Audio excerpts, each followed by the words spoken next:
Jangan bergerak. Okey, jual. Dia punya Kakak tu nak beri. Betul kakak tu tanya.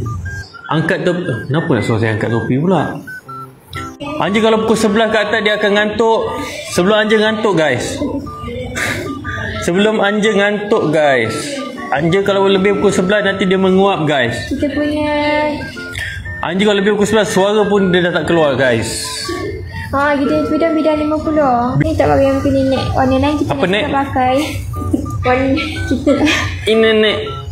warna Anja dia kalau lebih pukul 11. Tadi kalau kakak tak dengar suara kan, pukul 11 terus hilang suara. Tadi suara slow. Lebih pukul 11 suara pun tak ada. Ni dah 10.59 lah. Lepas ni tengok ni dah diam ni. kita punya Ada suara lagi. kita punya warna Go Anja go. You can do it. Anja boleh. punya Pak Anja guna suara Anja yang manja. kita punya kod lain lagi. Kita punya kod lain lagi ni pun Anja yang manja. kurang sikit juga korang. Kita punya dah tak banyak dah. Kita bagi habis stok malam ni. Anja masuk kamera je, jangan keluar kamera. Okey. Kita punya Tu dah kasih habis. Ada 7 je, 7 kan? 9 helai Anja, 9 helai je. Sembilan helai je. Tengok ada berapa 3,000 orang tengah tengok.